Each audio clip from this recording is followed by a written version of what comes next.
कि प्रकृति के परवश हुए सब प्राणियों से प्रकृतिजन्य गुण कर्म करवा लेते हैं। न ही कश्चित् क्षणोऽपि जातु तिष्ठत्य कर्मकृत् कार्यते योषः कर्म सर्व प्रकृतिजैर्गुणैः। तो इसी में विशेष बात में महाराज जी ये बात कहते हैं कि दो तरह की क्रियाएं दिखती है प्रकृति में। एक तो जो आंखों से दिखाई देती है और एक जो सूक्ष्म होती है। जैसे कार्य करना ये सक्रिय अवस्था है और कार्य न करना जैसे निद्रा है। तो वास्तव में निद्रा भी शुरू में कच्ची रहती है, फिर धीरे धीरे पकती है। इससे सिद्ध होता है कि उसमें भी क्रिया हो रही है। ऐसे समाधि में भी यही बताया गया है कि समाधि धीरे धीरे गाढ़ होती रहती है और फिर उसका धीरे धीरे वापस उसमें चंचलता आकर के व्युत्थान हो जाता है। तो समाधि तक जितनी भी क्रियाएं हैं वो सब की सब प्रकृति में ही होती है। और वास्तव में तो ये बात तीसरे अध्याय में कही गई है कि जितने भी प्राणी हैं वो प्रकृति के परवश होकर के गुणों के द्वारा ही उनके कर्म होते हैं। तो प्राणी संज्ञा किसकी है कि जो अपने आप को विवेक से और असत से अपने आप को अलग अनुभव नहीं करता। वो चाहे मनुष्य दिखे पर वो भी प्राणी है। तो इसलिए प्रकृतिजन्य गुण प्रकृति से परवश हुए प्राणियों से कर्म करवाते हैं, अर्थात उनके द्वारा प्रत्येक क्षण में कर्म होता ही रहता है, क्योंकि प्रकृति निरंतर परिवर्तनशील है और हमारा जो स्वरूप है वो उसमें कभी कोई परिवर्तन नहीं होता। इसलिए वास्तव में जितनी भी क्रियाएं हैं ये प्रकृति में ही होती है, पर हम प्रकृति के साथ अपना संबंध मान लेते हैं। इसलिए इनको हम ये कहने लगते हैं कि मैंने ये किया। लेकिन जो क्रिया स्वाभाविक रूप से हो रही है, जैसे हमारे शरीर का अवस्थाओं का परिवर्तन है, बालकपन से जवानी में, जवानी से वृद्धावस्था में, और भोजन करने में तो हम कह देते हैं मैं भोजन करता हूँ, और कोई ये नहीं कहता मैं भोजन पचाता हूँ। तो भोजन का पाचन है, खून का बहना है, ये सब क्रियाएं प्रकृति के द्वारा होती है, परंतु हम लोग कुछ क्रियाओं में अपने को कर्ता मान करके और उसके भोक्ता बनते हैं, उसकी कामना करते हैं, ये मैंने किया इसलिए मुझे ये फल मिलना चाहिए। इसलिए हम वास्तव में प्रकृति में स्थित न होते हुए भी प्रकृति को अपना मानने की वजह से, शरीर संसार को अपना मानने की वजह से, और इन कर्मों के कर्ता और भोक्ता दोनों ही बन जाते हैं। तो ये तो पांचवें श्लोक का एक भाग संक्षेप में कहा गया कि वास्तव में कोई भी प्राणी किसी भी क्षण बिना कर्म किए नहीं रहता। अब ये किसी भी अवस्था में कर्म के बिना नहीं रहता, इस पर भी शंका हो जाती है कि बाहर की क्रियाओं को हठपूर्वक रोक कर भी तो अपने आप को अक्रिय मान सकता है। इसलिए भगवान ने छठे श्लोक में ये बात कही कि जो इंद्रियों को हठपूर्वक रोक करके और मन से विषयों का चिंतन करता है उसको मूढ़ बुद्धि का है, विमूढ़ आत्मा। और मिथ्याचारी भी कहा है, चाहे मिथ्याचारी कह दो, पाखंडी कह दो, तो वो एक तरह से पाखंड करता है। बाहर से तो वो आंखें बंद करके और ध्यान लगाने की मुद्रा में बैठा है, लेकिन अंदर से वो विषयों का चिंतन करता रहता है। तो इसमें महाराज जी ने बहुत विशेष बात ये बताई है कि बाहर से हम कोई भी अगर शास्त्र मर्यादा के विरुद्ध कोई भोग भोगेंगे तो हमें ये डर रहता है कि दूसरा देख लेगा, लोग देख लेंगे, क्या कहेंगे। लेकिन मन से भोग भोगने में तो हम स्वतंत्र रहते हैं। किसी को पता ही नहीं लगता और मन से भोग भोगते हैं। तो मन से भोग भोगना है वो और विशेष हानिकारक है, ये बात महाराज जी बताते हैं। इसलिए साधक को चाहिए कि जैसे वह बाहर के भोगों से अपने को बचाता है, उनका त्याग करता है, ऐसे मन से भी भोगों के चिंतन का भी विशेष सावधानी से त्याग करें। इसमें किसी का ये प्रश्न हो सकता है कि भाई हम तो चिंतन नहीं करते, पर पहले जो भोगे हुए हैं वो विषयों का चिंतन स्वतः ही होने लगता है।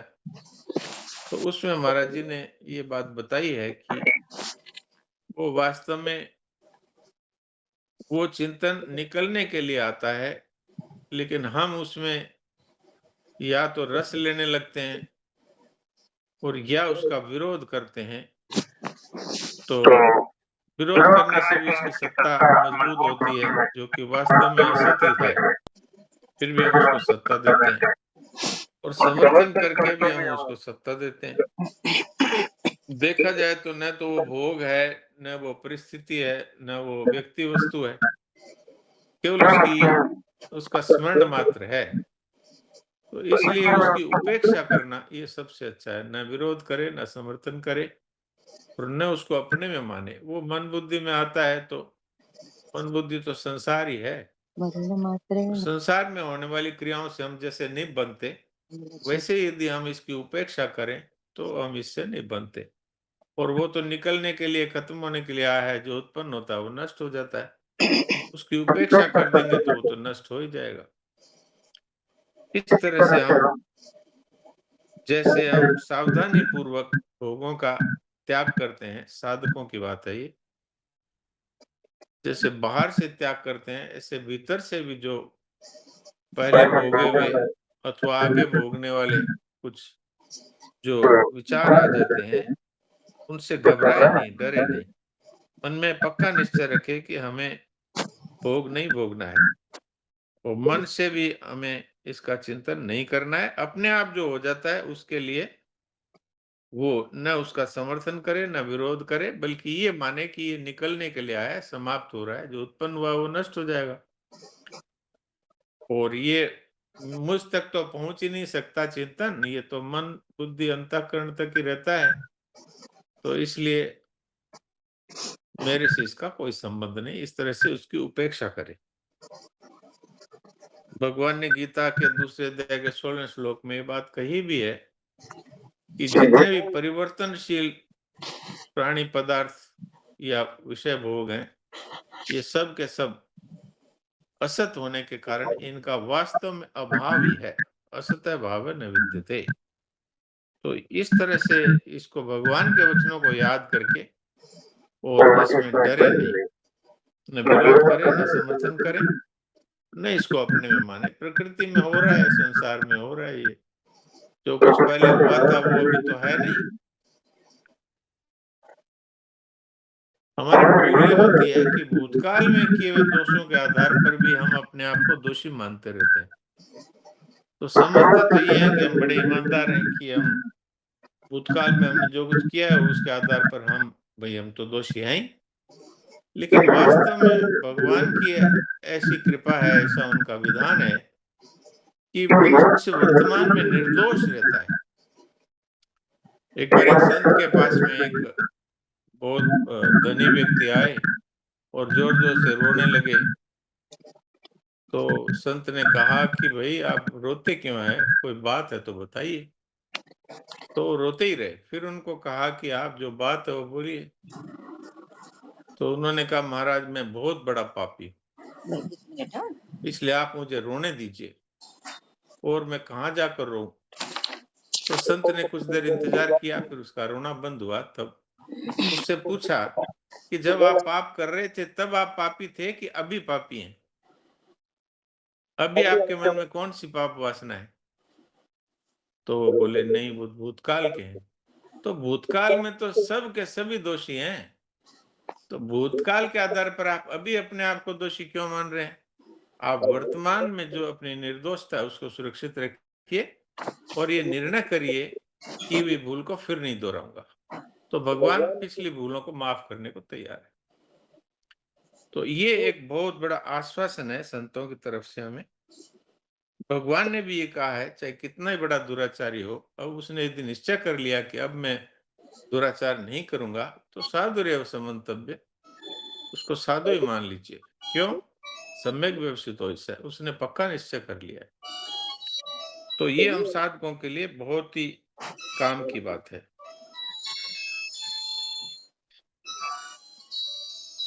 सांसारिक भोगों को बाहर से भी भोगा जा सकता है और मन से भी। तो इस विषय में अपने को इस तरह से समझ करके अपने आप को इससे अलग रखना चाहिए। नारायण, नारायण, नारायण। हाँ, अब किसी ने कोई बात नहीं समझ में आई हो तो समझ ले, पूछ ले। डॉक्टर साहब जुड़े हुए हैं, जो अजय जी ने पढ़ा है। हाँ, अजय जी भी हैं और भी अपने सब विद्वान लोग बैठे हैं। हम लोग विचार विमर्श करते हैं, यदि कोई हाँ जी, किसी का कोई प्रश्न होता है डॉक्टर तो साहब करें। राम राम। डॉक्टर साहब राम राम राम। राम राम। मैं कहती हूँ डॉक्टर साहब भी संत के आगे रोए थे, हम तो आप नहीं पढ़ने जानते, तो हमारा पाप क्या दूर होएगा? कोई सादा सीधी नहीं, कोई नहीं पढ़नी आती है हमारे को, तो सारी उन्हें अरे बात ही सुनते हो। भगवान कहीं चले गए क्या? उनके आगे रो। हैं? भगवान तो तैयार है, भगवान तो माफ करने को तैयार है। भगवान ने तो साफ साफ कहा है गीता में, बड़े से बड़ा दुराचारी भी यदि ये निश्चय कर ले कि अब नहीं करूंगा, तो पिछले माफ करने को तैयार है। हाँ, ये तो निश्चय कर लिया वो डॉक्टर साहब। हाँ भाई, अब नहीं करेंगे। अच्छा आप बताइए, जो हो चुकी बुराई, उसका हाँ, अब हमारे पास क्या उपाय है? नहीं हो यही पाए। तो उपाय है कि की हुई बुराई हाँ, फिर नहीं दोहराऊंगा। इसके सिवाय हाँ, क्या उपाय है, आप बता दीजिए। हाँ। दिन गले प्रवचन में आए कि मैं तो सादा सीधी पढ़ती हूँ कि केवल कदम होता जे, तो मेरे को आया कि भाई अपन तो सादा सीधी पढ़नी भी नहीं आती है, सूझता ही नहीं है कोई अच्छा थोड़ा अच्छा घना जान। अच्छा, सुननी तो आती है। हाँ, सुननी तो आती है डॉक्टर साहब, मैं तो अभी जुड़ी तो हूँ। सुनने का बहुत बड़ा महात्म्य है। अब जो ऋषि के सुनते हैं साहब ना, में ये तो सादा बहुत सीधी। बड़ा महात्म्य है। आज आप सुन करके ही तो ये बात पूछ रहे हैं, नहीं तो आप कैसे कैसे पूछते? हाँ, तो इसलिए आप अपने आप को कमजोर मत मानो। पढ़ना नहीं अच्छा। आता है, कोई बात नहीं। आपके लिए तो पढ़ रहे हैं, अभी अजय जी पढ़ रहे थे, अभी हम लोग बातचीत कर रहे हैं, तो ये हाँ, आपके लिए तो हो रही है। और ये हाँ, भगवान की तरफ से ये व्यवस्था हो रही है, कोई व्यक्ति नहीं और कर सकता ये। अच्छा। तो इसलिए आप निश्चिंत रहिए, आपकी जो भी बात है वो भगवान से कह दीजिए, और ये पक्का निश्चय कर लिए कि आज तक जो भूल हो गई अब नहीं करूंगी। अब नहीं ये पक्का करूंगा। निश्चय कर लीजिए। और फिर भी अगर स्वभावश भूल हो जाए, तो फिर उसके लिए जोर से दुख होना चाहिए, और भगवान के सामने रोकर कहना चाहिए कि मैं बार बार निश्चय करती हूँ, मेरे से ये भूल फिर हो रही है। हे प्रभु, आप अपनी शक्ति से मुझे टाइम सांगा मी तर बचाइए। पाठीला घेऊन तो देतो भगवान तो तैयार है। जी। जी। 1 मिनट रुक जा बाद ओके में कल नारायण। बोलना डॉक्टर तो सब तो प्रीति जी, प्रणाम। हाँ डॉक्टर साहब प्रणाम नारायण नारायण हाँ हाँ ये, हाँ पूछो हाँ, प्रीति प्रीति जी जी मुझे पहले बोलो। आप बोलिए, फिर नटवर जी। हाँ डॉक्टर साहब आपने जो ये हमको कहा ना कि चिंतन में जो आ रहा है उसको देखते रहो, आ रहा है जा रहा है अच्छा बुरा, क्योंकि वो आया है तो उत्पन्न हुआ है तो नष्ट अवश्य होगा। तो जो आप रात के सत्संग में बोलते हैं कि मूक सत्संग, तो ये मूक सत्संग ही है ना? हाँ बिल्कुल, बिल्कुल, ये लोग सत्संग है। और ये मूक सत्संग को आपने भगवान कहा है। तो आपकी आवाज कट रही है, एक बार फिर बोलिए। आपने कहा था कि ये मूक सत्संग ढंग से किया जाए तो ये भगवान ही है, परमात्मा ही है ये। आवाज कट रही है, समझ नहीं नहीं, पा रहा हूँ। आप जी ये क्या कह रहे बोल हैं रहे हैं? ये कह रहे हैं कि आपने कहा था कि मूक सत्संग है वो ये भगवान ही है, तो इसका क्या अभिप्राय हाँ, है? मोक्ष सत्संग के द्वारा जो प्राप्तव्य है वो भगवान ही है। वो हमारा जो आत्म स्वरूप है, वो भगवान का ही निराकार स्वरूप है। भगवान खुद ही कहते हैं, अहम आत्मा गुड़ाकेश सर्वभूता स्थित। तो हम लोगों में जो आत्म रूप से भगवान ही स्वयं विराजमान है। इसलिए जब हम सब तरह की क्रियाओं और चिंतन से रहित हो जाते हैं, तो हमारी स्थिति स्वतः ही परमात्मा में ही होती है। और अगर कोई बिल्कुल अनजान है, जानता ही नहीं, फिर भी उसकी स्थिति तो हर समय परमात्मा में ही है। पर चूंकि उसने संसार को महत्व दिया है, इसलिए वो इस बात को अनुभव नहीं कर सकता। और अब हमने ये निर्णय कर लिया कि जो कुछ सुनने में, देखने में, बोलने में आता है, वो सब का सब असत है, उसका अभाव है। ऐसा निश्चय करके हम बैठ गए, तो हमारी स्थिति कहाँ होगी? वो परमात्मा में ही होगी। तो मूक सत्संग है परमात्मा को तत्काल प्राप्त करने का बहुत ही सीधा और सरल उपाय है। पर इसकी अटकल नहीं आवे जब तक, फिर वो ऐसा ही लगता है कि हम तो आधा घंटा तक बैठे, तो हमारे तो विचारों की आंधी आती रही और इससे तो अच्छा था हम नाम जप ही करते। तो वो अटकल नहीं आई, इसलिए ये बात हो रही है। इसकी अटकल है। अटकल क्या है? कि मेरा कुछ नहीं है, मुझे कुछ नहीं चाहिए। पहले ये हमारे जीवन में पक्का निश्चय हो जाए, तो फिर क्या होगा, जितने पहले हुए जो भी है, वो सब आ करके नष्ट हो जाएंगे और नए संस्कार, क्योंकि फिर हमारे भोग भोगने का कोई लक्ष्य ही नहीं है। ममता कामना रखने के कारण ही भोगों का वर्ताव होता है और भोगों का भोग होता है। जब ममता कामना का मनुष्य त्याग कर देता है, तो भूतकाल के दोष तो स्वतः ही वो उत्पन्न हुए थे, इसलिए वो नष्ट हो जाएंगे।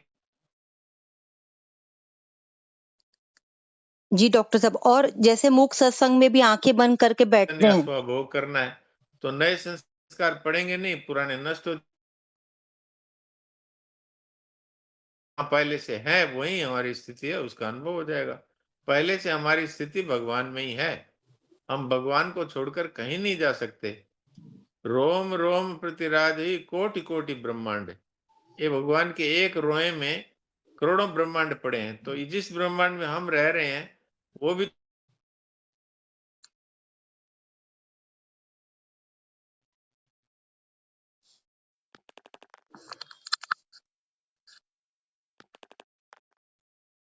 उन्होंने अनुभव कर लिया। उनके लिए सदा के लिए जन्म मरण मिट गया, सदा के लिए शांति मिट गई, सदा के लिए उनको अशांति मिट गई, पराधीनता मिट गई और मृत्यु का भय चला गया। वो अमर हो गए और इससे भी आगे हैं, वो परमात्मा के प्रेमी हो गए। जी।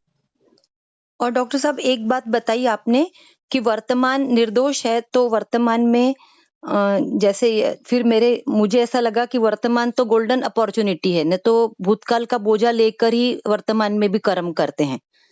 तो हाँ, वर्तमान को संभाल लिया जाए तो बहुत आसान हो जाएगा जीवन। और क्या, वर्तमान में ये निश्चय कर लिया ना कि भाई मैं अब ऐसा कुछ नहीं करूंगा जो भगवान को अप्रसन्न करता हो। ये निश्चय होते ही भगवान है उनकी तरफ से आश्वासन मिल जाता है, अहं त्वा सर्व पापे विमोक्षयिष्यामि। तुम्हारे जितने पाप हैं इन सबको मैं क्षमा करता हूं। तो भगवान तैयार है इसके लिए। हमारी हिम्मत चाहिए कि अब हम एक भगवान के सिवाय और किसी की प्रसन्नता के लिए नहीं करेंगे, और हम जो कुछ भी सेवा कार्य करेंगे वो भी भगवान की प्रसन्नता के लिए। न तो यहाँ कोई फल चाहेंगे, न वहां कोई फल चाहेंगे। और शरीर के द्वारा जो कुछ हो रहा है वो सब भगवान की ही शक्ति से हो रहा है, प्रकृति की शक्ति से हो रहा है। इसलिए न हम इसके कर्ता हैं, न भोक्ता बनना है, यानी फल की इच्छा रखना है। तो फिर हमारी स्थिति कहाँ होगी? जहां हम ओरिजिनली हैं, एग्जिस्टेड, वहीं में हमारी स्थिति हो जाएगी। अनुभव हो जाएगा, स्थिति तो पहले से है ही। जी। डॉक्टर साहब आज सुबह के भी सत्र में और दोपहर में भी बहुत बार-बार प्रकृति की बात आ रही है कि हमको शरीर से अलगाव महसूस करना ये थोड़ा-सा डिफिकल्ट मालूम होता है प्रैक्टिकली। नहीं, डिफिकल्ट इसलिए लगता है कि हमने इस पर विचार नहीं किया। नहीं तो आप बताइए, जिस प्रकृति पर हमारा कोई वश नहीं है, उस प्रकृति को हम अपना मानते हैं। ये शरीर मेरा है, ये धन मेरा है, ये परिवार मेरा है क्या हमारे कंट्रोल में? नहीं, धन हमसे पूछे बिना चला जाता है, ये स्वास्थ्य हमसे पूछे बिना बिगड़ जाता है, ये शरीर हमारे पूछे बिना चला जाता है, परिवार के सदस्यों का हमारे पूछे बिना वियोग हो जाता है। तो इसको मेरा मानना तो मूर्खता की सिवा और क्या है, बताइए आप? मेरा तो उसी को कह सकते हैं ना जो जिस पे हमारा कंट्रोल है।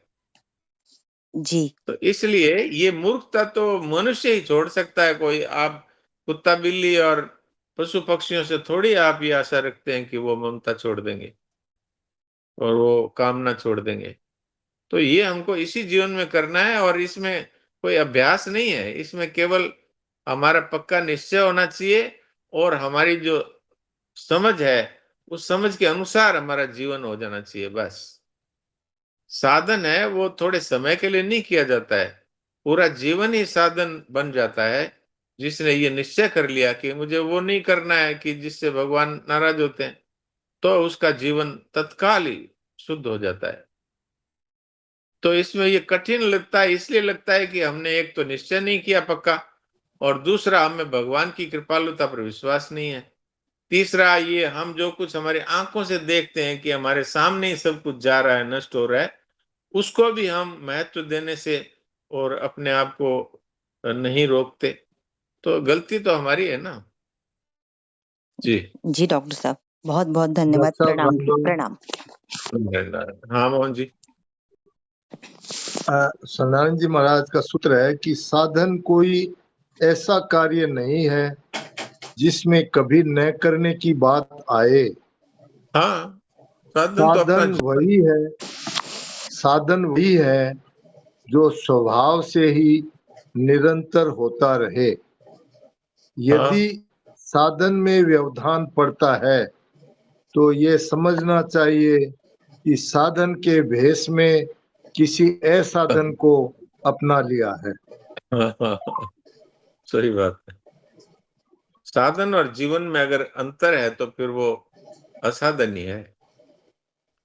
माने भाई हम हमारा पूरा जीवन ही साधन रूप हो जाना चाहिए। हाँ, मनुष्य किस लिए बनाया भगवान ने? मनुष्य इसलिए बनाया है कि भाई ये अपने विवेक का आदर करेगा, इसलिए विवेक दिया, इसलिए मनुष्य बनाया। इसमें है हम उस विवेक का आदर करके और शांत और अमर और स्वाधीन जीवन का अनुभव कर सकते हैं।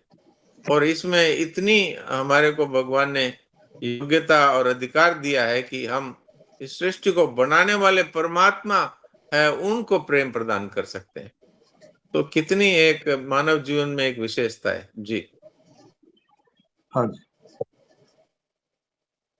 नटवर जी कुछ पूछ रहे थे। डॉक्टर साहब प्रणाम। प्रणाम। डॉक्टर साहब मेरे को एक बात पूछना था।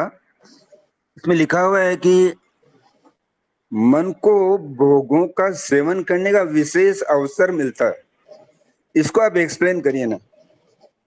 मैंने तो किया था, संक्षेप में तो और कर देता हूं। देखिए, अगर आप संसार के लोगों के बीच में रहते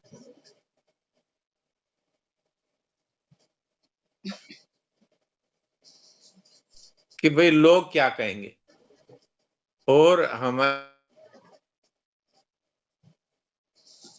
सत्संगी समझते हैं तो लोग मेरे को क्या कहेंगे, इस तरह से एक लोक मर्यादा का, अपने कुल की मर्यादा का और अपनी इज्जत का भी एक ख्याल होता है कि लोग कहेंगे सारी सत्संग में धूड़। तो इसलिए वो आदमी मन से भोगों का चिंतन करता है ताकि सब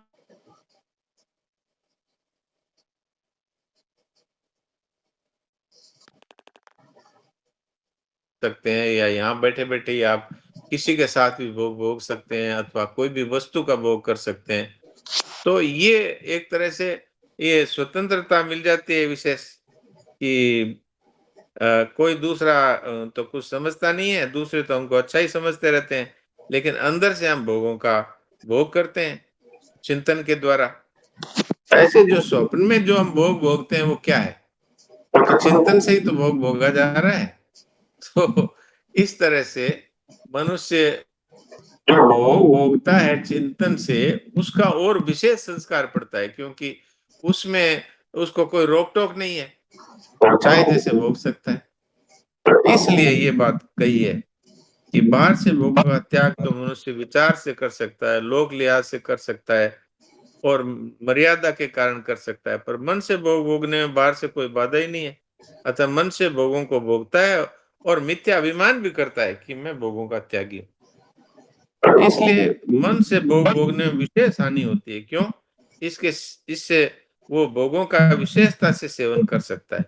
तो इसलिए साधक को चाहिए कि बाहर के भोगों से अपने को जैसे बचाता है, उसी तरह मन के भोगों मन के द्वारा भोगों के चिंतन का भी विशेष सावधानी से त्याग करे। जी। अच्छा, बहुत सुंदर। और संस्कार तो बहुत ज्यादा पड़ते हैं जो चिंतन वाला है उससे। और भगवान ने कहा भी है, ध्याय तो विषयान पुंस संगस्ते शुभ जायते, संगा संजायते काम है, कामात क्रोधो विजायते, क्रोधात भवति सम्मोह, सम्मोहात स्मृति विभ्रम, स्मृति वंशात बुद्धिनाशो, बुद्धिनाशात प्रणश्यति। ये एक तरह से ये एक एक के बाद एक स्तर बताया है कि भोगों का चिंतन करता है, वो ध्याय तो विषयान पुंस, वो मन से चिंतन करता है, उसका ध्यान करता है भोगों का, तो संगस्ते शुभ जायते, उसके प्रति आकर्षण आसक्ति पैदा हो जाती है, और संगात संजायते काम है, फिर उनकी प्रत्यक्ष रूप से भोगने की इच्छा प्रबल हो जाती है उस कामना के द्वारा। तो फिर कामात क्रोधो भी जायते, कोई उसके अंदर हमको अगर बाधा डालता है तो फिर गुस्से से हम पागल हो जाते हैं। तो पागल होते ही क्या है, बुद्धि नाश हो जाता है, और बुद्धि नाश होते तो मनुष्य का पतन हो जाता है। तो ये एक श्रृंखला है। तो इसलिए भगवान कहते हैं विषयों का ध्यान या चिंतन है वो बहुत खतरनाक है। जी। बहुत धन्यवाद, समझ में आ गया। जी धन्यवाद।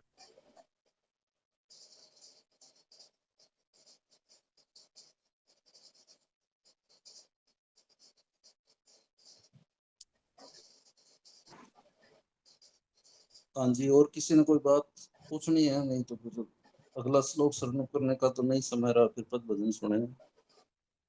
हरिओम जी शायद कुछ बोल रहे थे। हाँ बोलो दिनेश जी, क्या कह रहे थे? नहीं नहीं, बोल नहीं रहे थे, सुन रहे हैं। अच्छा, सुन रहे थे, ठीक है। हाँ, हम साधकों को तो अपने अपने विषय में खुद ही विचार कर लेना चाहिए कि भाई हमारी स्थिति क्या है। ये शरणानंद जी महाराज के 11 नियमों में आत्मनिरीक्षण एक एक नियम है।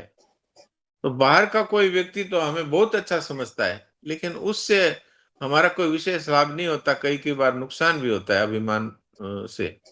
लेकिन अगर हम अपनी दृष्टि में अगर बिल्कुल सही है तो बाहर के लोग चाहे कुछ भी समझते रहे, भगवान तो सब जानते हैं।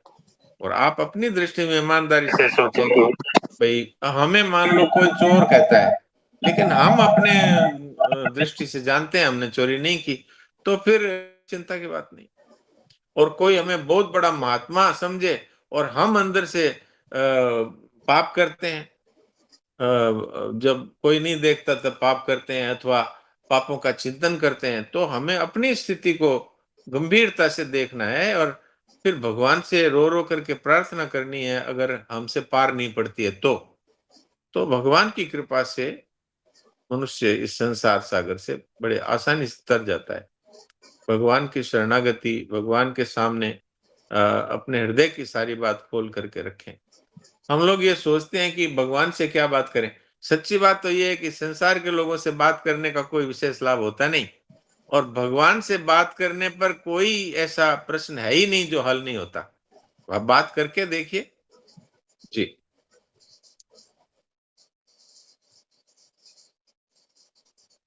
डॉक्टर साहब प्रणाम। प्रणाम।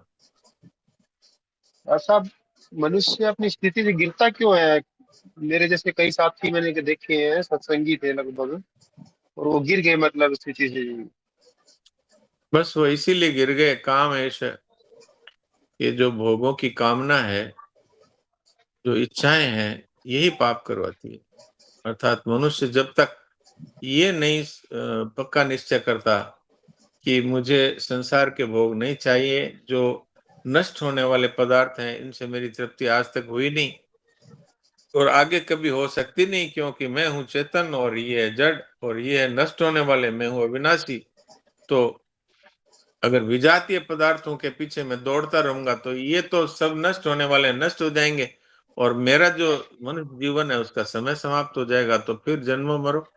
इस तरह से अगर वो अपने बारे में निश्चय करेगा और फिर भी यदि असफल होता है तो भगवान से दिल खोल करके ये अपनी बात है जो भगवान के सामने रख दे, या फिर जिस संत महात्मा के प्रति अपनी श्रद्धा है उनके सामने रख दे, या फिर अगर संत महात्मा नहीं मिले तो साधक संजीवनी को आंख बंद करके भगवान से प्रार्थना करके खोल के देख ले तो वहीं पर मिल जा सकता है अपना समाधान।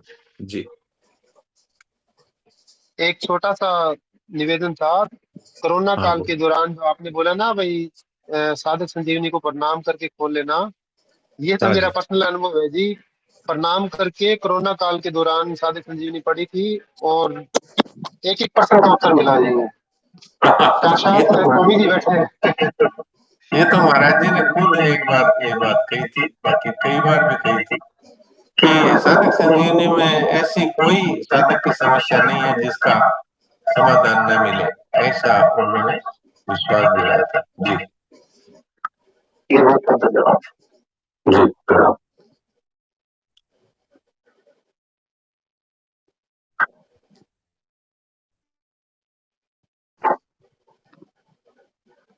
हाँ जी डॉक्टर साहब, मैं अभी जो समाप्त हो रहा हूँ उसमें कोई भी बात हम लोग बताना हो तो बता दो अपना। मुख्य मुख्य बातें तो मैंने जो भगवान की प्रेरणा से हुई वो सेवा में रख दी। ज्यादा तो बाकी डॉक्टर साहब मन वाली बात या ये मन से ये जैसे मतलब ये आपने बिल्कुल सही बात है। ये जो बाकी भोग बाहर से छोड़ देता है फिर मन से भोगने वाला तो ये बहुत टाइम तक रहता है। तो इसका थोड़ा सा पूरी तरह थोड़ा और बता दो ताकि थोड़ा और छूट जाए।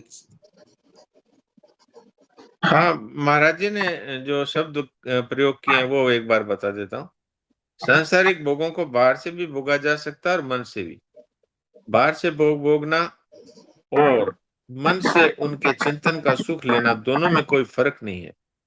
बाहर से राग पूर्वक भोग भोगने से जैसा संस्कार पड़ता है वैसा ही संस्कार मन से भोग भोगने से अर्थात मन से भोगों का चिंतन में रस लेने से पड़ता है। भोग की याद आने पर उसकी याद से रस लेते हैं तो कई कई वर्ष बीत जाने पर भी भोग ज्यों का त्यों ताजा बना रहता है। अतः भोग के चिंतन से भी एक नया भोग बनता है। इतना ही नहीं, मन से भोगों के चिंतन का सुख लेने से विशेष हानि होती है, कारण कि लोक लिहाज से व्यवहार में गड़बड़ी आने के भय से मनुष्य बाहर से तो भोगों का त्याग कर सकता है पर मन से भोग भोगने में बाहर से कोई बाधा ही नहीं आती। अतः मन से भोग भोगने का विशेष अवसर मिलता है, इसलिए मन से भोग भोगना साधक के लिए ज्यादा नुकसान करने वाली बात। वास्तव में मन से भोगों का त्याग ही वास्तविक त्याग है। तो ये बात महाराज जी ने कही है, इससे अधिक कोई क्या कहेगा।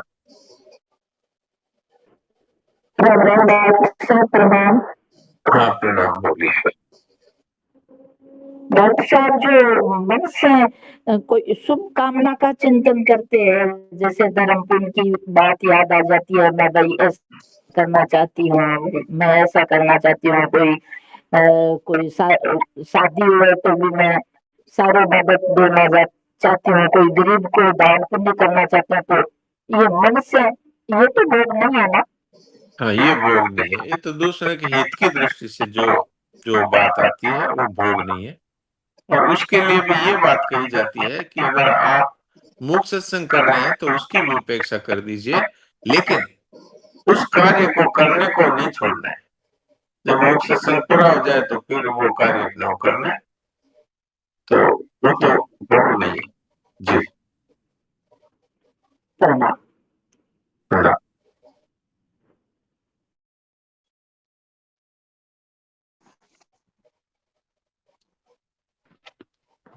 वो 11 नियम क्या बताए थे शरणानंद जी के? हाँ वो 11 नियम है, उस पर तो बहुत लंबी चौड़ी चर्चा होती है, फिर भी एक बार पढ़ देता हूँ। मनुष्य के 11 नियम। पहला नियम है आत्मनिरीक्षण, अर्थात प्राप्त विवेक के प्रकाश में अपने दोषों को देखना। दूसरा नियम है कि हुई भूल को पुनः न दोहराने का व्रत लेकर सरल विश्वास पूर्वक प्रार्थना करना। तीसरा है विचार का प्रयोग अपने पर और विश्वास का दूसरों पर, अर्थात न्याय अपने पर और प्रेम तथा क्षमा अन्य पर। चौथा है जितेंद्रता, सेवा, भगवत चिंतन और सत्य की खोज द्वारा अपना निर्माण। पांचवा है दूसरों के कर्तव्यों को अपना अधिकार, दूसरों की उदारता को अपना गुण और दूसरों की निर्बलता को अपना बल न मानना। छठा पारिवारिक और जातीय संबंध न होते हुए भी पारिवारिक भावना के अनुरूप ही पारस्परिक संबोधन तथा सद्भाव। कर्म की भिन्नता होने पर भी स्नेह की एकता। 7वां, निकटवर्ती जन समाज की यथाशक्ति क्रियात्मक रूप से सेवा करना। 8वां, शारीरिक हित की दृष्टि से आहार विहार में संयम तथा दैनिक कार्यों में स्वावलंबन। 9वां है, शरीर श्रमी, मन संयमी, बुद्धि विवेकवती, हृदय अनुरागी तथा अहम को अभिमान शून्य करके अपने को सुंदर बनाना। 10वां है, सिक्के से वस्तु, वस्तु से व्यक्ति और व्यक्ति से विवेक तथा विवेक से सत्य को अधिक महत्व देना। और 11वां और अंतिम नियम है, व्यर्थ चिंतन का त्याग तथा वर्तमान के सदुपयोग द्वारा भविष्य को उज्जवल बनाना। इनमें एक एक में इतना भाव भरा हुआ है कि एक एक नियम पर भी कई कई दिन तक बातचीत हो सकती है। नारायण नारायण। नारायण नारायण। डॉक्टर साहब प्रणाम। इस ग्रुप में डाल देना ताकि ये बात याद आ जाए, याद रहे, और इसको अच्छा, दोहरा ग्रुप ले में। दोबारा। अच्छा ठीक है, इसका फोटो ग्रुप में भेजने हाँ का विचार। फोटो भेज, हाँ इसका फोटो भेज देना जो ये याद कर ले, नहीं तो भूल हाँ जी जाएंगे।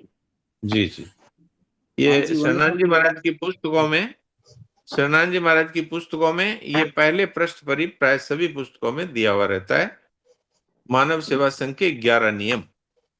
तो ये हाँ ये अब जिनके पुस्तक पास तो हमारे शरणानंद जी पास, महाराज की, पुस्तक तो हमारे पास है नहीं, पर आप ग्रुप में डाल देना। जिनके पास नहीं है उनके लिए तो मेरा विचार है मैं इसको ग्रुप में डाल दूं, लेकिन जिनके पास पुस्तक है वो पुस्तक के पहले ही पृष्ठ पर देखेंगे, पहले या दूसरे पृष्ठ पर ही ये मिल सकता है। मेरे पास ये पाते पुस्तक है, इसके इसके पहले दूसरे पृष्ठ पर भी ये दिए हुए हैं। जी नारायण नारायण। वंदना जी आप पूछ रहे थे, वंदना जी कुछ। हाँ भाई सब हो गया, सॉल्यूशन हो गया, दीदी ने पूछ लिया। ठीक है, ठीक। जी प्रणाम डॉक्टर साहब। हाँ प्रणाम। सीखे हुए ज्ञान से लाभ नहीं होता, तो जो हम अब सुनते हैं, समझते हैं, पढ़ते हैं, तो ये सीखा हुआ ज्ञान हुआ क्या?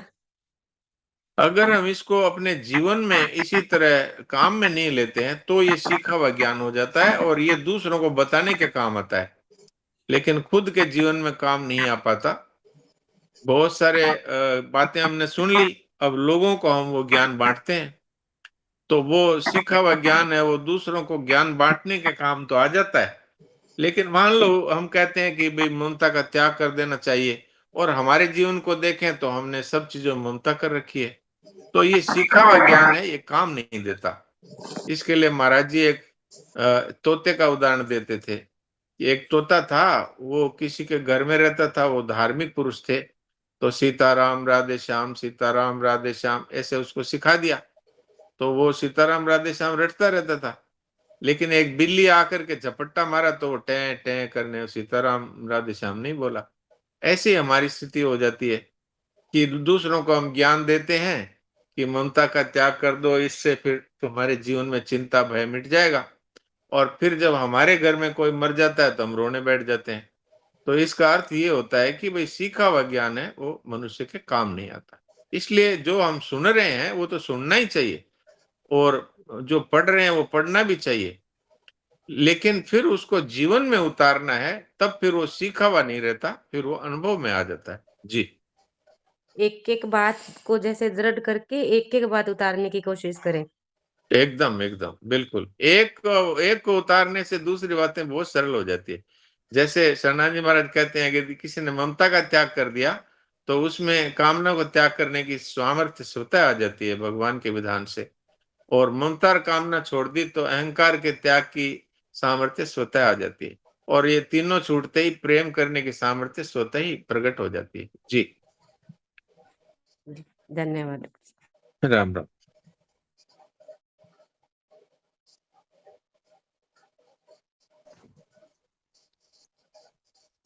ठीक है डॉक्टर साहब, सुनाओ पद भजन, समय भी हो रहा है। दोनों साहब